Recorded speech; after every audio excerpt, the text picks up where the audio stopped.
Mumbai test में भारत की पकड़ अब मजबूत नजर आ रही है। मुंबई टेस्ट का दूसरा दिन भारत के नाम रहा। दूसरी पारी में न्यूजीलैंड ने 9 विकेट गंवाए। 9 विकेट के नुकसान पर न्यूजीलैंड ने 171 रन बनाए। न्यूजीलैंड ने हासिल की 143 रनों की बढ़त। न्यूजीलैंड के खिलाफ भारत की शानदार गेंदबाजी देखी गई। रविंद्र जडेजा ने 4 विकेट झटके। रविचंद्रन अश्विन ने 3 विकेट झटके।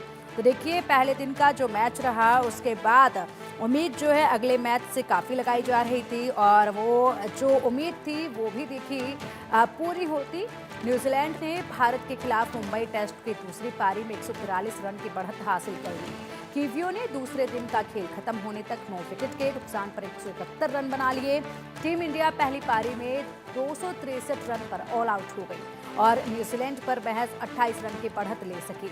वहीं न्यूजीलैंड की टीम ने पहली पारी में 235 रन बनाए थे। बता दें कि जडेजा ने 4 और अश्विन ने 3 विकेट लिए, जबकि न्यूजीलैंड के लिए दूसरी पारी में विल यंग ने अर्धशतक लगाया।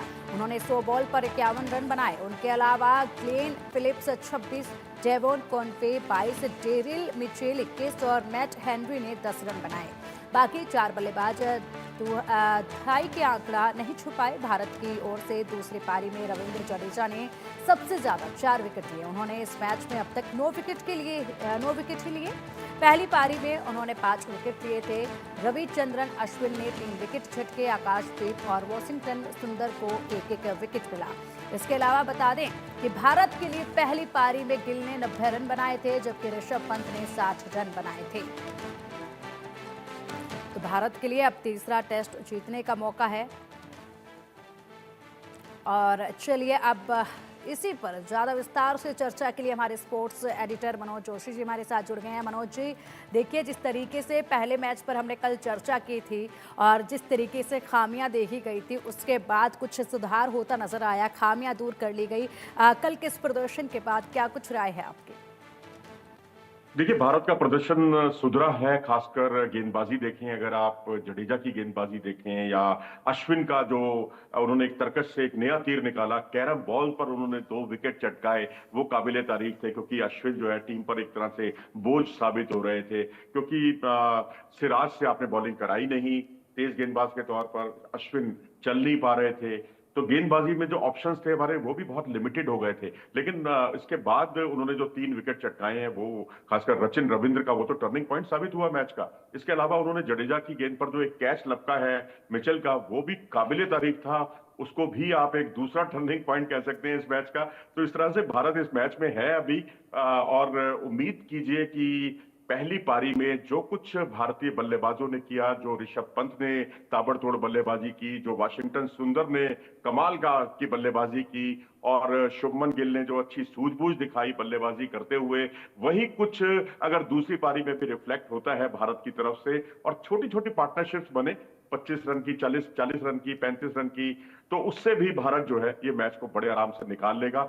इस बात से कोई फर्क नहीं पड़ता कि किस तरह की विकेट है। ठीक है, चैलेंजिंग है, नो डाउट, लेकिन मुझे लगता है ऐसे कमिटमेंट के साथ, अपने विकेट के महत्व को समझते हुए और गैर जिम्मेदाराना शॉट से परहेज करते हुए, लेकिन ये भी मैं कहूंगा कि बहुत ज्यादा डिफेंस की भी जरूरत नहीं है, क्योंकि डिफेंस में ही ज्यादातर प्लेयर फंसे हैं इस मैच में, और खासकर फॉरवर्ड डिफेंसिव शॉट से तो खास तौर पर आपको परहेज रखना होगा। और बैकफुट पर जितने आप शॉट्स खेल सकते हैं, क्योंकि विल जंग की जो पारी है, दोनों पारियों में उन्होंने जो हाफ सेंचुरी लगाई है, उससे यही रिफ्लेक्ट होता है कि यहां पर आप जितना बैकफुट पर खेलेंगे उतना आपके लिए अच्छा रहेगा। और भारत के लिए बड़ा स्कोर, यानी ये जो 143 या 150 के आसपास जो भी लक्ष्य भारत के लिए तय होगा, क्योंकि अभी 1 विकेट गिरना उनका बाकी है, तो भारत उसको सहजता से पार करेगा। लेकिन जो मैंने आपको बातें बताई हैं, 2-3 बातों का एहतियात रखना बहुत जरूरी होगा। बिल्कुल बिल्कुल, इसी के साथ मनोज जी अगर बात कर ली जाए तो रविंद्र जडेजा और अश्विन ने जिस तरीके से विकेट लिए हैं वो भी काबिले तारीफ थे। दोनों ने ही बेहतरीन प्रदर्शन इस मैच में दिखाया है। क्या कुछ और उम्मीद थी इन दोनों से? देखिए जी, जडेजा तो उनकी स्वाभाविक तौर पर जो गेंद है वो काफी बाउंस हो रही थी, उछाल आ रहा था। उछाल यहाँ पर सबसे ज्यादा, क्योंकि लाल मिट्टी की सतह है यहाँ, जो आप रेड सॉइल पर जो आप उछाल लाते हैं अपनी गेंदबाजी से, वो बहुत इफेक्टिव साबित होता है। और उतना ही नहीं, उसके अलावा जो शार्प टर्न था, आखिरी क्षणों पर गेंद का कांटा बदलना, वो बहुत उपयोगी साबित हुआ। ऐसे ही एजाज पटेल ने भी बहुत शानदार गेंदबाजी की थी उनकी तरफ से, उनका एक तरह से माकूल जवाब दिया जडेजा ने। तो लेफ्ट आर्म स्पिनर्स यहाँ काफी कारगर साबित हो रहे हैं। और इतना ही नहीं, रविचंद्रन अश्विन का आपने नाम लिया, जो बिल्कुल इनइफेक्टिव थे पिछले मैच में भी, पहली पारी में भी, लेकिन दूसरी पारी में 2 कैरम बॉल उनकी बहुत शानदार रही। फिंगर स्पिनर्स का ये मैच है, क्योंकि यहाँ पर कलाई का जो स्पिनर है वो कहीं ना कहीं गलतियां करेगा, जैसे रितेंद्र, क्षमा कीजिएगा, जैसे ईस्ट सोडी है उनकी तरफ। ईस्ट सोडी उतने इफेक्टिव नहीं हुए। आप देखिए उनका अच्छा इस्तेमाल किया उनके कप्तान ने, उनकी बजाय ग्लेन फिलिप्स से बॉलिंग कराई और उनको ज्यादा बॉलिंग नहीं दी, इसीलिए क्योंकि यहाँ पर फिंगर स्पिनर चलेगा, कलाई का स्पिनर उतना इफेक्टिव साबित नहीं हो सकता। तो शायद यही वजह है कि एक अच्छी रणनीति भारत की दिखाई दी अश्विन और जडेजा को लेकर। बिल्कुल, आकाशदीप और सुंदर ने जिस तरीके से एक एक विकेट झटके मनोज जी, क्या उनसे यही उम्मीद थी या फिर इससे बेहतर प्रदर्शन की उम्मीद है, और आगे किस तरीके से का प्रदर्शन इनका देखा जा सकता है? देखिए, टॉम लाथम जो है उनका विकेट लिया था आकाशदीप ने, और टॉम लाथम एक ऐसे प्लेयर हैं जो स्पिन को बहुत अच्छा खेलते हैं और जिन्होंने पिछले मैच में जो 80 प्लस की पारी खेली थी वो निर्णायक साबित हुई थी। तो उनका महत्वपूर्ण विकेट आप शुरुआती ओवरों में इनसाइड, जो जिसे कहते हैं निप पेकर जो बॉल होती है जिसमें आप अंदर की तरफ बहुत तेजी के साथ गेंद आती है, उस पर उन्होंने उनका विकेट चटकाया। और रही बात वाशिंगटन सुंदर की, तो वो भी एक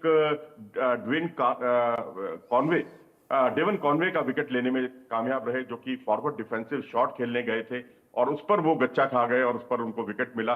तो ये 2 महत्वपूर्ण विकेट जो है बहुत क्रूशल रहे। लेकिन 4 ही बॉलर्स ने भारत की बॉलिंग की है, ये भी मैं समझता हूँ रोहित शर्मा की और टीम मैनेजमेंट की सोच पर एक सवालिया निशान लगना बहुत लाजमी है। क्योंकि क्या हम एक अतिरिक्त बल्लेबाज खिला सकते थे, क्या हम एक ऑलराउंडर को खिला सकते थे, या ये कहिए कि ऑलराउंडर्स की आपके पास लिमिटेशंस थी, तो एक अतिरिक्त बल्लेबाज को हम क्या खिला सकते थे यहाँ पर, क्योंकि यहाँ एक एक रन बहुत कीमती था। तो यहाँ दूसरी पारी में सिराज रिकॉग्नाइज्ड बॉलर हैं, लेकिन उनको एक भी ओवर ना कराया जाना, इस बात समझ में आती है उनसे ओवर ना कराया जाना, क्योंकि वो इतने इफेक्टिव साबित भारतीय जमीन पर हुए नहीं है और नई गेंद से तो बिल्कुल नहीं होते। अगर आप पिछले 3 साल का प्रदर्शन देखेंगे तो नई गेंद से भारत में उनको एक ही विकेट मिला है मात्र, जबकि बुमराह के बराबर आकाशदीप ने विकेट चटका लिए हैं, 9 विकेट चटकाए हैं। तो इससे यह जाहिर होता है कि आप आकाशदीप जो सीम का अच्छा इस्तेमाल करते हैं नई गेंद से शुरुआती ओवरों में, वो बहुत प्रभावशाली साबित होती रही है और यही कुछ उनकी कामयाबी का राज भी है। जी बिल्कुल, भारतीय टीम अब विकेट लेने के लिए जल्द से जल्द एक और विकेट लेना चाहेगी, और इसी के साथ अगर बात की जाए, आगे विकेट तो लेना चाहेगी, लेकिन जो टारगेट है मनोज जी, उस टारगेट का पीछा करने के लिए अब कितनी मशक्कत की और ज़रूरत है? क्योंकि फिलहाल जो मैच है वो काफ़ी दिलचस्प मोड पर आ गया है। हालांकि कुछ कुछ बेहतरी ज़रूर देखी गई है पिछले मैच के मुकाबले। अब किस तरह की रणनीति जो है वो अपनानी चाहिए? ये एक अच्छा सवाल है और ये शायद हर भारतीय जनमानस जो है उसके जहन में यही सवाल गूंज रहा है जो आपने अभी पूछा। क्योंकि अगर आप नकारात्मक तरीके से सोचेंगे, जो प्रैक्टिकल भी है, प्रैक्टिकल सोचना बहुत जरूरी भी है, क्योंकि जहां पहले 2 दिन में 29 विकेट गिर गए हों, पहले दिन 14 विकेट, दूसरे दिन 15 विकेट, तो वहां पर विकेट जो है, वहां तीसरे दिन का विकेट और भी ज्यादा चैलेंजिंग होने वाला है, मुश्किल होने वाला है। तो यहाँ रफ पैचेस बहुत ज्यादा बन गए हैं, तो यहाँ सीधी बॉल की गुंजाइश कम रहेगी, हर बॉल टर्न होगी, यहाँ आप बॉल फेंकेंगे वो बॉल टर्न होगी पिच के मिजाज को देखते हुए। तो ये एक तरह से मैं कहूंगा भारतीय दृष्टिकोण से अच्छा भी है। अच्छा इसलिए है क्योंकि जब आप एंटिसिपेट करते हैं कि और आप टर्न के लिए खेलने जाते हैं, तो आप फंसते नहीं, आपको पता है कि गेंद एंटिसिपेट करते हुए कि सीधी नहीं आएगी। तो यहाँ गेंद का सीधे ना आना ये भी एक अच्छा पॉइंट है भारतीय दृष्टिकोण से। लेकिन चैलेंजिंग बहुत होने वाला है, क्योंकि अब ये 150 के आसपास का जो स्कोर होगा, जो भी लक्ष्य आएगा भारत के सामने, ये दिखने में बहुत छोटा है लेकिन घाव करे गंभीर, वो वाली बात है। ये घाव बहुत गंभीर कर सकता है। तो अब यहाँ यही है कि जो पहली पारी का जो सबक है न्यूजीलैंड का भी और भारत का भी, खासकर जैसा कि मैंने कहा विल जंग जिस तरह से खेले हैं उसी तरीके से, उसी रणनीति से आप भी खेलिए। आप भी ज्यादा से ज्यादा जो है बैकफुट पर खेलें, बैकफुट पंच लगाने पर ज्यादा जोर दें, जैसे कि शुभमन गिल ने अपनी पारी में किया था। और जिस तरह से ऋषभ पंत और वाशिंगटन सुंदर ने रनों की झड़ी लगा दी थी, ताबड़तोड़ शॉट्स खेले, और उसके बाद ऋषभ पंत ने यह भी साबित किया कि उनका डिफेंस बहुत मजबूत है, क्योंकि हर कोई उनको अटैक के लिए जानता है। लेकिन जिस तरह से उन्होंने 50 गेंदों के 50 रन पूरे करने के बाद बहुत रक्षात्मक किस्म की बल्लेबाजी की ऋषभ पंत ने उसके बाद जो 14-15 गेंदों पर केवल 1 रन बनाया। ठीक है, एक विकेट गिर गया, बॉल वाकई बहुत अच्छी थी वो जिस पर वो आउट हुए। लेकिन ओवरऑल मैं कहूंगा कि ऋषभ पंत और यशस्वी जायसवाल और जडेजा, ये सब खिलाड़ी बहुत उपयोगी साबित हो सकते हैं। दूसरी पारी में तीनों बाएं हाथ के बल्लेबाज हैं और उनके पास कोई ऐसा धाकड़ ऑफ स्पिनर नहीं है। ग्लेन फिलिप्स के तौर पर एक पार्ट टाइमर है जिन पर टीम बहुत ज्यादा भरोसा कर रही है, ईस्ट सोडी से भी ज्यादा, जो कि टीम के नियमित बॉलर हैं। बिल्कुल, अगर बात की जाए तो यहाँ पर मैच के बाद गिल ने ये भी कहा कि मेरे टेस्ट करियर की सबसे यादगार पारियों में से ये एक है, जिस तरीके से आपने जिक्र भी किया मनोज जी अभी। जी हाँ, बिल्कुल, क्योंकि आप विपरीत परिस्थितियों में जब आप अच्छा प्रदर्शन करते हैं और अपने जहां जरूरत पड़ती है वहां पर आप स्टेप आउट भी करते हैं, छक्का भी लगाते हैं आगे बढ़कर, और उसके अलावा जब एक तरफ से जब ऋषभ पंत खेल रहे थे, ताबड़तोड़ अंदाज में खेल रहे थे, उस वक्त शुभमन गिल अपने ऊपर मौन साधे हुए थे, उनको सपोर्ट कर रहे थे। कहाँ स्पोर्टिंग रोल करना है, कहाँ आपको अटैक करना है। जब विकेट गिर गए और वो बचे हुए थे बल्लेबाज के तौर पर, तो उन्होंने तब वहां पारी को एक्सेलरेट भी किया। तो कंडीशंस के हिसाब से अपने खेल को ढालना, ये शुभमन गिल की बहुत बड़ी खूबी थी। और वो बड़े शॉट से उन्होंने शुरुआती दौर में परहेज किया। उनको पता था कि बड़े शॉट्स खेलेंगे तो विकेट भी जाएगा, इसलिए उन्होंने स्ट्राइक रोटेशन वाली पॉलिसी अपनाई। बिल्कुल विराट कोहली का जो चिर परिचित अंदाज रहता है, उसी अंदाज में वो खेलते हुए दिखाई दिए। तो ये टीम के लिए बहुत अच्छा साइन है। मैं समझता हूं कि यही कुछ अगर दूसरी पारी में दिखा तो फिर 150 हो चाहे 250 हो, फिर भारत को जीत से कोई नहीं रोक सकता। चैलेंजिंग परिस्थितियां जरूर हैं, ये मैं जरूर कहूंगा। बिल्कुल बिल्कुल, और मनोज जी अगर देखा जाए तो दूसरे दिन न्यूजीलैंड जो है वो बैकफुट पर रहे, और ऐसे में रविंद्र जडेजा और रवि अश्विन ने जो धमाल मचाया दूसरे दिन के मैच में, आगे किससे ज्यादा उम्मीदें नजर आ रही है या फिर इन्हीं दोनों को धमाल मचाना है?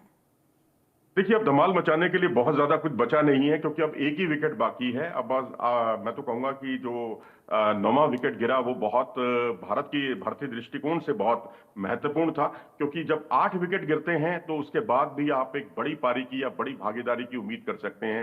लेकिन यहाँ पर अब टेल है, दोनों तरफ से टेल है। ऐसा नहीं है कि कोई रिकॉग्नाइज बल्लेबाज खेल रहा हो एक छोर से, क्योंकि हमने 8वें विकेट की या 9वें विकेट की पार्टनरशिप में या 10वें विकेट की पार्टनरशिप में बहुत बड़ी बड़ी साझेदारियां होते हुए देखा है। लेकिन अब ये आखिरी जोड़ी है, तो अब यहाँ पर एक तरफ से स्पिन आक्रमण और या एक दूसरी तरफ से पेस आक्रमण, या दोनों तरफ से स्पिन आक्रमण कराने में कोई बुराई नहीं है।